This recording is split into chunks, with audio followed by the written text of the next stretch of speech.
Selamat malam, salam sejahtera. Tiba-tiba hari ini Muhyiddin Yassin tampil membuat kenyataan pengumuman mengejutkan seluruh rakyat Malaysia, terutamanya sayalah kan, terutamanya Anda lah kan, termasuk Anwar Ibrahim dan Parlimen. Manakan tidak terkejut, bayangkan saja Muhyiddin Yassin tiba-tiba berani pula kata tentang penjimatan. Yalah, kan Parti Bersatu baru-baru ini dikaitkan dengan pelbagai isu keuangan, termasuklah Bendahari Bersatu telah pun ditahan dan baru-baru ini pernah ditahan oleh SPRM.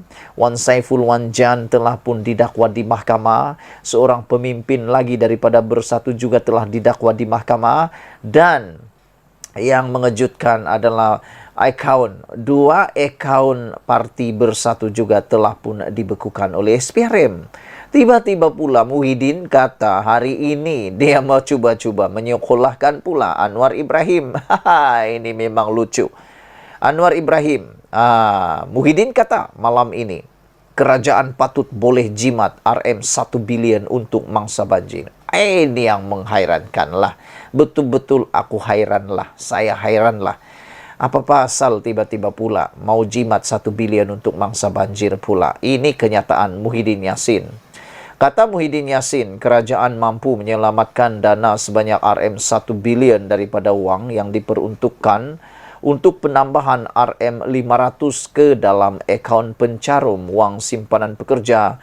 Kata Muhyiddin Yassin, peruntukan itu sebaliknya boleh digunakan untuk menyelamatkan mangsa-mangsa banjir, katanya dalam ucapan perbahasan Belanjawan 2023.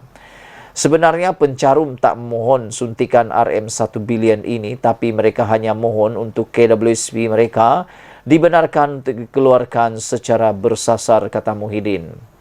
Sebenarnya isu KWSP ini memang sangat popular untuk Muhyiddin. Kenapa? Sebab dia pernah menggunakan isu KWSP ini di dalam memenangkan jiwa-jiwa, memenangkan undian kepada beliau. Namun baru-baru ini Anwar Ibrahim telah pun menyatakan bahawa bukan kerajaan tidak mahu keluarkan KWSP, tetapi Anwar Ibrahim mengingatkan kepada semua rakyat Malaysia bahawa pada waktu kita tua nanti, kita perlu simpanan, kata Anwar Ibrahim. Dan dia telah pun memberitahu satu angka yang memang mengejutkan kita, menunjukkan bahawa keberangkalian untuk rakyat Malaysia berada pada tahap yang sangat-sangat susah dan miskin pada waktu usia tua adalah sangat tinggi di Malaysia. Manakan tidak ada orang yang mencecah umur sudah tua nanti, hanya ada simpanan tak lebih 10,000.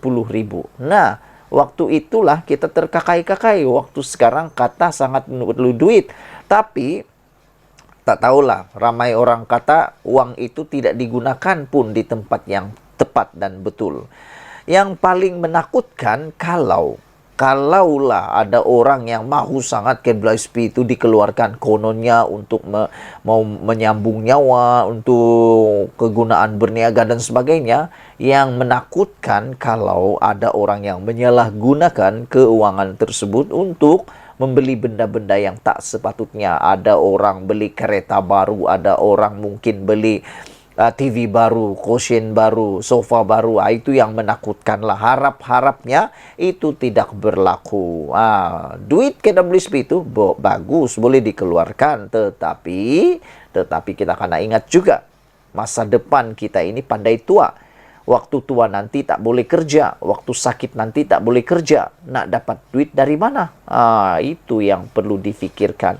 Jangan fikir pada masa ini saja, tapi fikir untuk masa hadapan. Muhyiddin kata, kalau itu diluluskan, kerajaan boleh menyelamatkan RM 1 bilion dan boleh bagi kepada kawasan-kawasan yang hadapi banjir yang teruk untuk digunakan untuk selamatkan mangsa-mangsa yang ada, katanya di Dewan Rakyat hari ini. Saya pun tidak berapa faham apa yang Muhyiddin cakap nih. Saya tidak berapa faham sampai boleh menyelamatkan 1 bilion pula. Bagaimana itu boleh berlaku, saya tak faham sangat. Sewaktu pembentangan belanjawan 2023, Menteri Keuangan Anwar Ibrahim mengumumkan untuk menambah RM500 ke dalam akaun satu pencarum KWSP berumur antara 40 dan 54 tahun yang mempunyai simpanan kurang daripada RM10,000 dengan jumlah peruntukan RM1 bilion. Oh, ini maksud dia. Tak apalah. Sebenarnya saya setuju dengan apa yang Anwar Ibrahim lakukan ini. Anwar Ibrahim membantu untuk menambahkan nilai KWSP penduduk.